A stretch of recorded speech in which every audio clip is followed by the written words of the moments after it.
I did say I had two things to say about your summaries, Lorenzo. The first one had to do with that point about what most people outside of the hobby can and cannot do relative to people in the hobby. The second one has to do um, with the you talked about training, and I think that this is worthwhile to address. It's related. It is the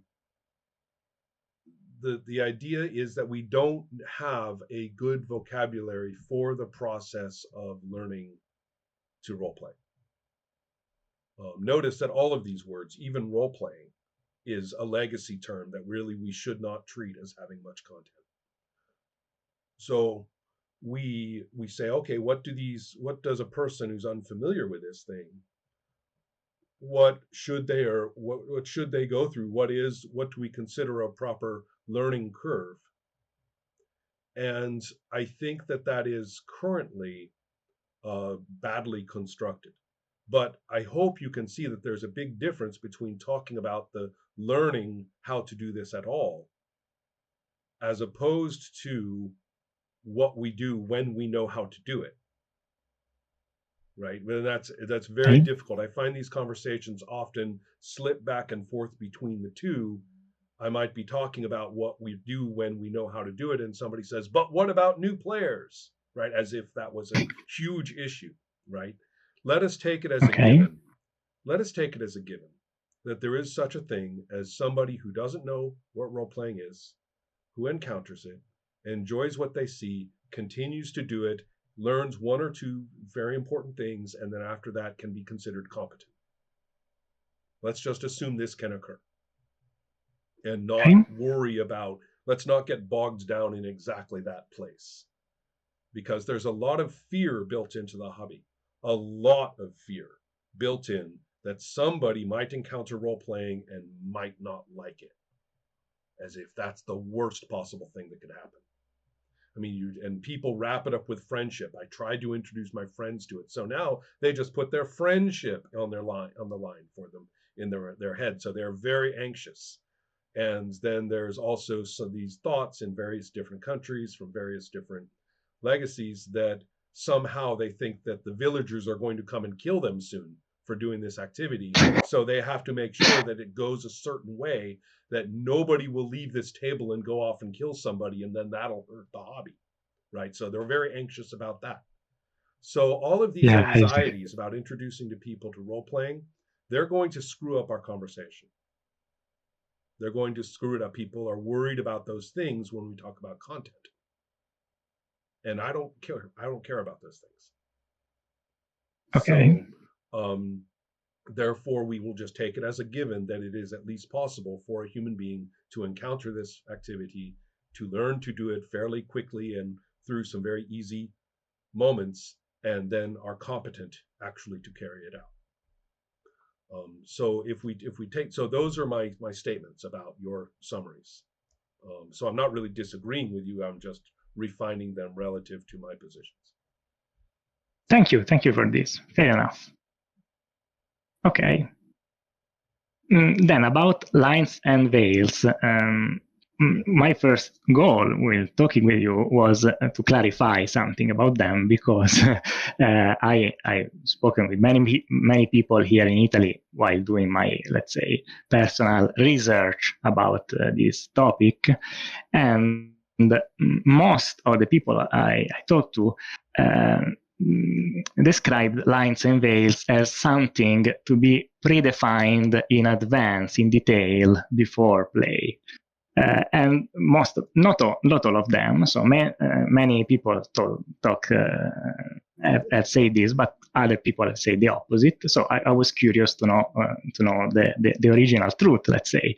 And all these people ensured me that that's how they were invented by Ron Edwards. So I wanted to verify that. Now I think I know that you are there. The opposite view by reading your original text in Sex and Sorcery. Actually, my first impression was that your goal in that case was not exactly to describe a procedure, a game mechanics, but to describe something happening at the table. However, we got there. No, so whenever we all agree that something should not be part of the game, that something is a line. No, however we agreed that. Well, or if it's a line for one person, does that mean it applies to everybody? That's something that a group will figure out. Yeah. Exactly. I think I also found a comment of yours of 2006 on indierpgs.com that said, you know what's weird about line surveys? Everyone seems to think I've advocated setting that through discussion prior to play, and bluntly, I think that's a fucking terrible idea. That's me. Yeah. So my question was not to ask you what's your thought, because I think it's clear, but if you know why, if you have any idea why the other approach, predefine them in advance, prevailed over time. I think so. And it also reminded me of something that I intended to say about your first summary, but forgot. So, well, very well. So first of all, let's just look quickly back at your summary because it's relevant. Quickly back at your summary where you pointed out that the priority involved was to keep people from being hurt. That's the risk. That's okay. We're going to say we need to talk about this because people could be hurt. You may notice that I never said that. That was not my I was concern. oversimplifying. Okay. Right. And so for some reason, that's one of those anxieties. That's one of those anxieties that we are ladling into the discussion. It's one of the anxieties that that has been identified with the issue, in fact, and why people talk about it as safety tools. Somehow they say this is dangerous. And they sound just like those anti-Satanists in the 1980s. This thing is dangerous. So without talking about my own take on the various risks and aspects of play, which I think are real in many ways, but they're not like this, that somehow doing this will, hurt people. And we all have to be, especially safe, or else that will happen.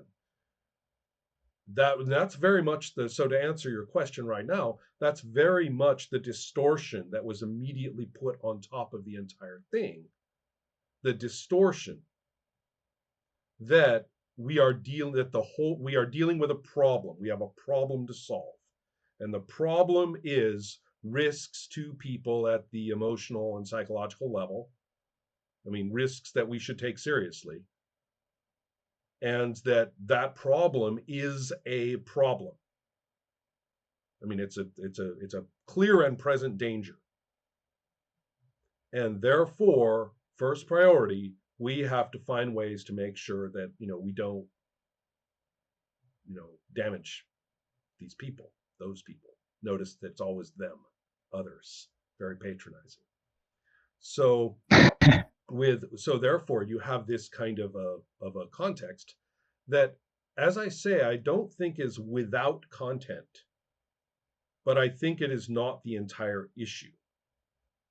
So if you treat play as itself a damaging act that now we need to have regulations on to make sure that it is not damaging, and that we should promote these particular regulations to be universal, that you say this has to be culturally instituted, not just in just something I happen to be publishing. If that's the point of view that you're taking, then you are changing what I'm talking about, which I would like to address at a more general issue. First of all, I look back at Sex and Sorcery, and I know that you could read it as setting up at least some of these things first. You can read it that way. And so, therefore, I like the way you put it, that it doesn't really matter when and how these things were established. The reason I said that writing it all up as a contract first as a fucking terrible idea is very clear to me that people aren't honest. Not because they are very much lying through their teeth, as we say in English, but that people just don't self-assess very well. And you could write down something that you feel very sincerely in the moment you would never want. But that is really, you're creating a false prophecy. Well, now you've committed to never wanting it. And not only that, you may be operating more from how you want to be seen, or you may be worried, well, it doesn't bother me, but I don't want it in there because that might hurt other people, which you see ruins the whole point. So what you'll do is you'll end up with the blandest, least, with all these people doing that, you're going to end up with a little tiny safe zone, right? Yeah. And so I think that's a real problem. So the technique of sitting down and having a huge encounter group about what we will and won't have and how it will or will not be shown is terrible. But I will also leave it open that if some things do seem to somebody at the table as quite important not to be there, and they're, I think, probably, especially in very isolated content, we should take that seriously. There's no reason not to take that seriously, that time. I was talking about a great big contractual write-up that everybody has, signed and all that bullshit. So so there is room for some to be established at the start, but which and why, well, I don't know. That depends on the people. So I think a certain looseness to that is intrinsic to the way that I presented it originally, for just that reason. One of the most important things that you might remember from that conversation with Keenan Kibrick was that he gave a beautiful discussion of people realizing that now that we know what lines and veils are, they actually play outside the range that they might have started with in play. And to me, that's gorgeous. That's why I like calling them danger tools. If we're going to be moving into content which does in fact, have troubling aspects, and we know it, we can feel it either in ourselves or among ourselves, that we have methods now to kind of work with that. And that since we are not, how am I going to put it? We are not going to take it as a given. And this is another big bad problem with the hobby construction, which I think you encountered. I think it has taken hold in Italy very badly, in fact, very strongly, specifically. They are assuming that there will be bad actors at the table. They are taking it as a given that there are going to be people at the table who are going to disrespect and hurt on purpose. Others if they can. Did you get that, Lorenzo? Yeah, on purpose. You mean? Yeah, they're assuming that people at this table are toxic, that they are going to be attacking others in passive-aggressive ways and aggressive if they can. They're assuming that there are people sitting here at the table who are terrible people. And therefore, we have to have things around by which the rest of us can make sure that those people don't hurt any of us too badly or at all. Would you go into any social leisure activity for fun with other people where that is your overriding presumption about any of the people there? Of course not. Of course not. Also because if somebody is a terrible people, the right solution is not to play with him. Right. And not also, play with him with safety tools. Even if they're at the table right there and they do it to your surprise, that's where you say, get the fuck out of here. Or if you don't feel you have that social, role or identity to do that, leave. Nobody has roped you here. And this is supposed to be an activity that we are doing with people. That's the point of that original construct that you described, which is that we are doing this in a big social context. If that social context means, oh, hey, I'm going to make myself vulnerable to these terrible, terrible people, well, maybe you should stop going to, play at conventions at all. And I will also say that given my criticisms of hobby culture, no, I don't trust a lot of the people there either. And it depends on the particular place and so forth. Here in Sweden, I've actually found a very, very positive um, situation, but there may be some self-selecting, um, given the fact that these are events that I'm creating, and so there may be some self-selecting about who goes. So, and I know that other people have talked here in Sweden as well about having bad experiences with people, behaving poorly toward them. So I know it's not absent here. What I'm trying to say is that, are we looking at this medium and saying, oh no, it has terrible, terrible potential, we have to, save ourselves from it? Or are we talking about an overall toxic cultural space that is best examined at that level? And just to be blunt, the extraordinary visibility of incels inside the gaming hobby culture is a very good, a very good bit of evidence for that. I don't want to play with those people either. But that's a very extreme example. I mean, we could have much more aesthetics based or preference based or simply minor preferences or less uh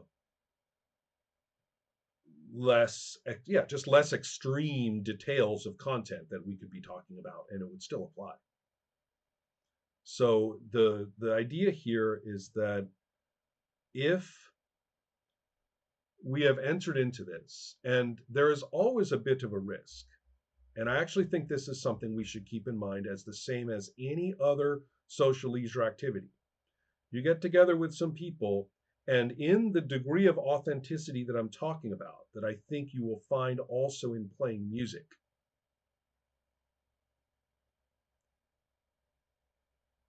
given that level, because the listening has to be authentic, it can't be faked.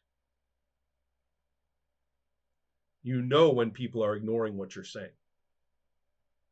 You know when people are subverting it into a form that they have decided they like it better. You know when people, remember I said we all have these distinctive roles toward all the events and objects in play? You know when somebody Yeah. has disrespected you in that regard.